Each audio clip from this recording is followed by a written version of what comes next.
السلام علیکم ورحمۃ اللہ وبرکاتہ۔ فاطمہ جعفر حاضر ہے، حاضر خدمت ہے گرامر کی کلاس کے ساتھ، lesson number 5 basic Arabic grammar. اور اس لیسن کا نام ہے، اس سبق کا نام ہے جینڈر، اسم کی قسم جینڈر یعنی جنس۔ آئیے شروع کرتے ہیں۔ نحمد و نصلی علی رسول الکریم، اما بعد، اعوذ باللہ من الشیطان الرجیم، بسم اللہ الرحمن الرحیم، رب اشرح لی صدری ویسر لی امری واحلل عقدۃ من لسانی یفقہوا قولی۔ ربنا زدنا علما، ربنا زدنا علما، ربنا زدنا علما، آمین۔ ہم اپنا سبق شروع کرتے ہیں اپنے میری فیوریٹ سورہ صاد کی آیت نمبر 29 سے۔ بسم اللہ الرحمن الرحیم، کتاب انزلناہ الیک مبارک لیدبروا آیاتہ ولیتذکر اولو الالباب۔ ایک بڑی بابرکت والی کتاب ہے جو اے محمد ہم نے تمہاری طرف نازل کی ہے تاکہ یہ لوگ اس کی آیات پر غور کریں اور عقل و فکر رکھنے والے سے سبق لیں۔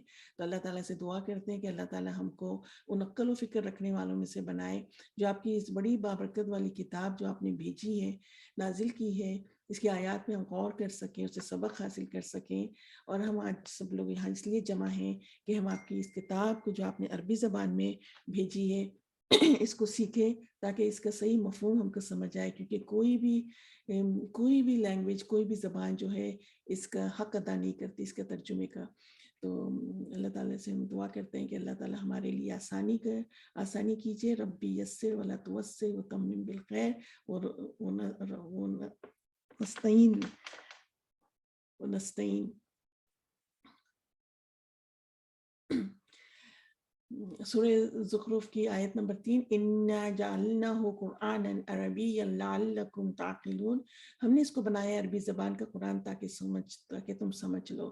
خیرکم من تعلم القرآن وعلمہ، بخاری شریف کی حدیث ہے، تم میں سے بہترین لوگ وہ ہیں جو قرآن سیکھے اور سکھائے۔ تو آپ لوگوں کو مبارک ہو، آپ لوگوں بہترین لوگوں میں سے ہیں جو قرآن سیکھ رہے ہیں اور سکھائیں۔ جتنا بھی آپ سیکھیں اتنا سکھائیں۔ آپ دعا کرتے ہیں، اللہم انی اعوذ بک من علم لا ینفع، اے اللہ ہم آپ سے غیر نفع بخش علم سے آپ کی پناہ چاہتے ہیں، آمین۔ اللہم انا اسألوک علما نافعا وعملا متقبلا ورزقا طیبا، اے اللہ ہم آپ سے سوال کرتے ہیں نفع بخش علم اور قبول ہونے والے عمل اور حلال رزق کا۔ اور اسی دعا کے ساتھ اپنے سبق کا آغاز کرتے ہیں۔ تو آج کے سبق کے ہمارا ہم اسم پڑھ رہے ہیں۔ ہم نے اس سے پہلے جو سبق پڑھا تھا وہ تھا اسم تعریف کے لحاظ سے، دو قسم اس کی تھی اسم کی، ایک تو تھا اسم ذات اور اسم صفت۔ اب جنس کے حساب سے اسم جو ہے دو میں ڈیوائیڈڈ ہے، دو میں اس کو تقسیم کرتے ہیں، مذکر اور مؤنث۔ جس طرح اردو زبان میں، انگلش زبان میں، اردو میں ہے مذکر مؤنث، اسی طرح انگلش میں ہے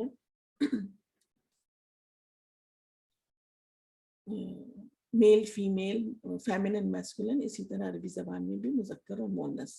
تو جنس سے مراد کسی بھی اسم کے متعلق یہ جاننا کہ وہ مذکر ہے یا مؤنث۔ اب چنانچہ دیگر زبانوں کی طرح عربی زبان میں بھی جنس کے لحاظ سے اسم کی دو قسمیں، جیسے میں نے آپ سے بھی بات کی۔ اس میں بلحاظ جنس، نمبر 1 مذکر میسکولن، نمبر 2 مؤنث فیمنن۔ مذکر چونکہ اصل، اب عربی زبان میں کیا ہوتا ہے، اصل مذکر کو سمجھا جاتا ہے، مذکر چونکہ اصل ہے اس لیے مذکر الفاظ کی کوئی خاص علامت یا پہچان نہیں ہوتی۔ البتہ مؤنث کی دو بنیادی اقسام ہیں۔ عربک زبان میں مؤنث یعنی فیمنن کے بھی دو بنیادی اقسام ہیں، ایک مؤنث حقیقی، ایک مؤنث غیر حقیقی۔ مؤنث حقیقی ریئل فیمنن اس مؤنث کو کہتے ہیں جس کے مقابلے میں جاندار نر موجود ہو۔ دو چیزیں دیکھیں، جاندار اور نر موجود ہو۔ بعض الفاظ دیگر جس لفظ میں نر اور مادہ پیر کے تصور موجود ہو تو نر میل کو مذکر اور مادہ کو فیمیل کو مؤنث حقیقی کہا جاتا ہے۔ تو ذرا اس کو ہم تھوڑا بریک ڈاؤن کر دیتے۔ جنس کے حساب سے اسم دو ٹائپس کے ہیں، ایک مذکر میسکولن اور مؤنث فیمنن۔ اب مؤنث کے بھی دو بڑی اقسام ہیں، ایک مؤنث حقیقی، ایک مؤنث غیر حقیقی۔ اب مؤنث حقیقی اور مؤنث غیر حقیقی میں کیا فرق ہے؟ مؤنث حقیقی کا جس طرح بتایا گیا ہے کہ وہ مؤنث جس کے مقابلے میں جاندار نر موجود ہو، جاندار بھی ہو اور نر بھی ہو. تو جاندار نر اور مادہ اور ان دونوں کا جاندار اور نر اور مادہ کا پیر کا تصور ہو, ان کا دونوں کا پیر کا تصور ہو. تو جاندار نر مذکر میں اب دیکھیے جیسا باپ, ماں, بیٹی, بیٹا, چچا, چچی, تو یہ ایک پیر ہو جاتا ہے نا, نر اور ماں, جاندار بھی ہے اور نر ہے اور ان کا مادے کا پیر ہے. تو باپ ماں. اگر ماں اگر کہیں آ جائے اور ہم پوچھے کہ یہ مونس حقیقی غیر حقیقی, ہم فوراً دیکھیں گے کہ یہ مونس ایک تو نمبر 1, ایک تو یہ مونس ہے اور اس کا جو ہے اس کا مذکر میں پیر پایا جاتا ہے ماں کے ساتھ باپ, اور جاندار ہے. عورت اسی طرح مرد آدمی, گائے بیل, اونٹنی اونٹ, بیٹی بیٹا, تو یہ ان کے پیر پائے جاتے ہیں اور جاندار ہیں. تو ہم کہیں گے کہ یہ جو لسٹ ہے مونس کی مونس حقیقی ہے کیونکہ جاندار بھی ہے اور ان کا پیر مذکر میں پایا جاتا ہے. ابن امن, ابن باپ, امن ماں. تو امراتن عورت, اس کا جو ہے جاندار نر آدمی رجلن. گائے بقرتن, سورہ بقرہ سے, اور اس کا پیر پایا جاتا ہے مذکر میں جاندار نر ثورن بیل. ناقتن اونٹنی, اس کا پیر پایا جاتا ہے مذکر میں جاندار جملن اونٹ. بیٹی ابنتن, اور اس کا جاندار پیر پایا جاتا ہے مذکر میں ابن بیٹا. تو ان کی خاص بات کیا ہے کہ یہ وہ مؤنث جو جن کے مقابلے میں جاندار نر موجود ہو اور ان کا پیر کا ایک تصور ہو, ماں باپ, چچا چچی, پھپھا پھوپھی, اس طرح سے. تو یہ مؤنث حقیقی ہوئے. اس کے علاوہ مؤنث غیر حقیقی کیا ہوگا؟ ایسا مؤنث جو استعمال ہو بے جان کے لیے. دیکھیے بے جان کے لیے, وہ جاندار اور پیر تھا, یہ بے جان کے لیے, جس میں نر و مادہ کا تصور نہ ہو, جیسے کرسی ہے, میز ہے, آسمان ہے, پینسل ہے. تو اس میں کوئی نر و مادہ کا کوئی تصور نہیں ہے کہ ہم اس کو کیا سمجھے. اگر ہم کو بتایا پوچھا جائے کہ کرسی کیا ہے, نر ہے یا مادہ, ہم کو نہیں معلوم. وہ یہاں پہ سمجھایا جا رہا ہے کہ جاندار کے علاوہ جتنے بھی مؤنث سب غیر حقیقی مؤنث ہوتے ہیں. اب غیر حقیقی مؤنث کی بھی 2 اقسام ہیں. اب غیر حقیقی مؤنث جیسے جنت باغ, جنت باغ ہے, اس میں کوئی پیر نہیں پایا جاتا. اردن زمین, اس کا کوئی پیر نہیں ہے مذکر میں. شجرتن درخت, اس کا کوئی پیر نہیں ہے. تو ان کو غیر حقیقی کہیں گے. اب ان غیر حقیقی میں بھی اس کی 2 اقسام ہیں. یہ ہمارا لیسن نمبر 6 کا پارٹ اے شروع ہو رہا ہے. مؤنث غیر حقیقی کی اقسام. مؤنث قیاسی, مؤنث سماعی. گزشتہ سبق میں آپ پڑھ آئے کہ بے جان اشیاء کے مؤنث نام غیر حقیقی ہوتے ہیں. دیکھیے بے جان. اور مؤنث غیر حقیقی کی 2 اقسام ہیں, مؤنث قیاسی اور مؤنث سماعی.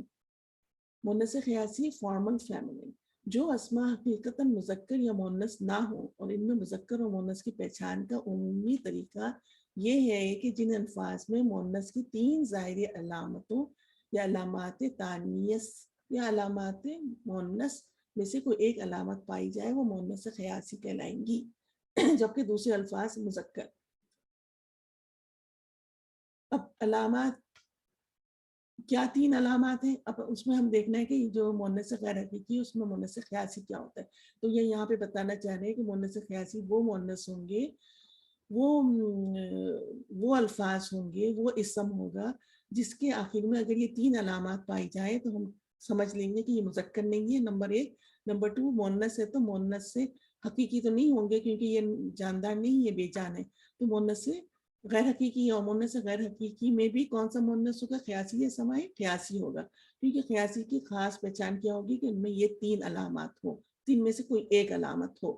ایک نمبر 1 آخر میں گولتا ہو, مثلا ساعت وقت. اب وقت ہم سے پوچھا جائے کہ مؤنث یا مذکر ہے, ہم دیکھیں گے کہ اس کے آگے جو ہے یہ گولتا مربوطہ لگی ہوئی ہے, تو یہ ایک علامت ہے مؤنث کی اور مؤنث غیر حقیقی کی, کیونکہ یہ بے جان ہے, اور قیاسی کی. تو مؤنث غیر حقیقی قیاسی, تو ہم کہیں گے مؤنث قیاسی. فاکہۃن اسی طرح گولتا ہے, تو یہ بھی مؤنث قیاسی. مکۃن یہ بھی مؤنث قیاسی.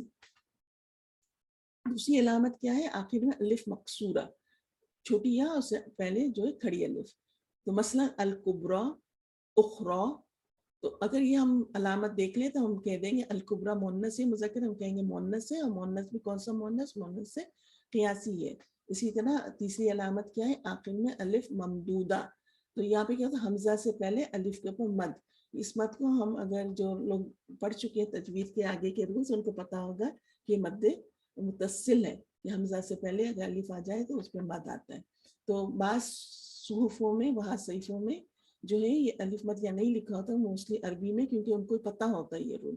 تو مگر یہ یاد رکھنا ہے کہ حمزہ سے پہلے اگر الف آ جائے تو الف یعنی الف کی شکل میں جو حمزہ آتا ہے وہ آ جائے, تو یہ بھی ایک علامت ہے مونس کی, اور مونس قیاسی کی. تو مثلا صفراء بیداء, دیکھیے حمزہ سے پہلے دوسرا حمزہ ہے اس حرکت کے ساتھ جو کہ مد ہے. ٹھیک ہے, تو اب ہم یہ اس کا جو دوسرا ایک پوائنٹ ہے, یہ بالکل الگ پوائنٹ ہے, ہم اس کو انشاءاللہ نیکسٹ جو کلاس ہوگی اس میں ذرا ڈیٹیل میں تفصیلی پڑھیں گے. تو ہم آگے چلتے ہیں, اس کو تھوڑا سا اور میں بتا دوں. مونس غیر حقیقی کی بھی دو, مونس غیر حقیقی کون سے مونس, جو بے جان ہے. اب بے جان میں کیا ہے, دو, اس کی بھی دو قسمیں, ایک مونس قیاسی, ایک مونس سمائی. مونس قیاسی کون سے مونس ہوگی, جن الفاظ میں اگر ان تین علامات میں سے ایک علامت آ جائے. گولتا تا مربوطہ کہلاتی ہے, چھوٹی یا سے پہلے کھڑی الف یا کھڑی زبر الف مقصورہ کہلاتی ہے, اور حمزہ سے پہلے دوسرا حمزہ مد جو ہے وہ الف ممدودہ اگر یہ آ جائے. اگر یہ تین سائنز آ جائے, ان تین علامات میں سے کوئی بھی ایک علامت کسی لفظ میں ہو, تو فوراً پہچان جائیں گے کہ یہ مونس غیر حقیقی ہے, اور مونس اس کی مونس قیاسی کی قیاسی اس کا قسم ہے. اگر ہم خالی بول دیں مونس قیاسی تو بھی کافی ہے, کیونکہ ہم کو پتہ ہے کہ یہ مونس غیر حقیقی کی ایک قسم ہے. ٹھیک ہے, اب اس کے علاوہ پہلے تو اگر ایک تو یہ تھا مونس, اگر ہم آ جائیں کہ ایسا مونس جس میں جاندار نر اور مادہ کا پیر ہو, تو وہ ہم پتا تھا کہ مونس حقیقی, جیسا ماں آ گئی, امن آ گئی, امراتم, فرض کریں امراتم لے لیں. اب امراتم کو ہم دیکھیں گے یہاں بھی گولتا ہے, اور ہم نے ابھی پڑھا کہ مونس سے قیاسی کا بھی گولتا ہے, مگر آپ اس کا میننگ دیکھیں عورت. اب ہم دیکھیں گے عورت جاندار ہے, مونس قیاسی کیا تھی, وہ بے جان تھا. تو یہ جو ہے عورت جاندار ہے, اس کا نر کا ایک پیر بھی موجود ہے, عورت مرد یا آدمی. تو یہ جاندار ہے, اب ایون تو گولتا ہے مگر یہ جاندار ہے اور اس کا پیر موجود ہے, تو یہ مونس حقیقی ہوا. ٹھیک ہے, اب ہم دیکھیں گے کہ جاندار ہے, سب سے پہلے ہم دیکھیں گے جاندار ہے یا بے جان ہے. اگر جاندار ہے تو فوراً ہم کہہ دیں گے یہ تو مونس حقیقی ہے. اب بے جان جو بچے, اب بے جان میں ہم دیکھیں گے کہ اگر یہ تین سائنس ہے یا نہیں. اگر یہ تین سائنس میں سے کوئی ایک بھی علامت موجود ہے تو پھر ہم کہہ دیں گے یہ مونس قیاسی ہے. اب مونس سمائی کیا ہوتا ہے, جس میں نہ پیر ہو, نہ جاندار ہو, اور نہ یہ تین علامتیں ہوں, تو وہ مونس سمائی ہو جائے گا. اور وہ خاص کیا ہوتا ہے, جن میں نہ جوڑا ہوگا نہ علامت مونس ہوگی, اور اہل زبان ان کو مونس استعمال کرتے ہیں. اب جیسے دیکھیے سورج ہم کہتے ہیں, اردو زبان میں تو بولتے ہیں نا سورج نکل گیا, چاند نکل آیا, تو آیا بولتے ہیں نا, مذکر کے لیے یوز کرتے ہیں, مگر ہر لینگویج میں اس کا ہر زبان میں اس کا الگ اہل زبان اس کو استعمال کرتے ہیں. اب عربی زبان میں اہل زبان جو ہے سورج کو مونس کنسیڈر کرتے ہیں. تو جس طرح تو سمائی کیا ہوتا ہے, جس طرح سے اہل زبان ان کو استعمال کرتے ہیں اس کو مونس سمائی کہتے ہیں. ٹھیک ہے, ہم یہ اگلے سبق میں مونس سمائی تفصیلی پڑھیں گے. تو انشاءاللہ اب امید ہے کہ آپ لوگوں کو یہ بات یہاں تک سمجھ آ گئی ہوگی. یہ پھر سے میں واپس بتا رہی ہوں, یہ مونس قیاسی کی علامات ہیں تین. ایک گولتا تا مربوطہ کہلاتا ہے, جنتن, عزتن, نصرتن, الزکاتو, الصلاۃ, صلاۃ. اور الف مقصورہ چھوٹی یا سے پہلے کھڑی الف کھڑی زبر جس کو بھی بولتے ہیں, وہ بھی صغرا اسمال چھوٹا, کبرا بگ بڑا, بشرا گڈ نیوز خوشخبری بولتے ہیں نا, بشارت. تو یہ الف مقصورہ جس میں بھی آ جائے, یہ کیا ہے, یہ تینوں بھی یہ بھی مونس قیاسی ہے. اب الف ممدودہ آ جائے, حمزہ سے پہلے یہ الف جس کے اوپر حرکت آ گئی ہے مد, تو یہ بھی مد متصل کہلاتا ہے. اور یا یہ بھی ایک سائن ہے الف ممدودہ کی. اگر یہ بھی علامت آ جائے کسی بھی حرف میں، کسی بھی لفظ میں، کسی بھی اسم میں، جو کہ ابھی ہم اسم پڑھ رہے ہیں، تو وہ اسم کی ہم جنس پڑھ رہے ہیں، اس میں یہ ہوگا مونس سے قیاسی. تو بیداء وائٹ سفید، سوداء بلیک کالا، حمراء حمراء ریڈ لال. تو گولتا، تا مربوطہ، الف مقصورہ یا الف ممدودہ جس بھی اسم کے آگے لگا ہوا ہو تو وہ اسم جو ہے جنس میں مونس قیاسی ہوگا. ٹھیک ہے، چلیے ہم اپنا سبق یہاں پہ ختم کرتے ہیں. اللہ تعالیٰ سے دعا ہے کہ اللہ تعالیٰ آپ لوگ جتنی محنت کر رہے ہیں، ہم اپنی ٹائم نکال کر آ رہے ہیں، اپنی کوششیں کر رہے ہیں، اللہ تعالیٰ آپ کی ہماری ہم سب کی کوشش کو قبول فرمائے. ہم سے کوئی غلطی ہو جائے تو اس کو درگزر فرما دیجیے.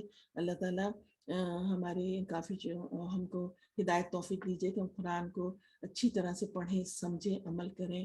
اور ہمارا جو نیت ہو وہ صرف یہی ہے آپ ہم سے راضی ہو جائیں. سبحانك ربنا تقبل منا انك انت السميع العليم وتب علينا انك انت التواب الرحيم. ربنا تقبل دعاء، ربنا تقبل دعاء، ربنا تقبل دعاء. امين.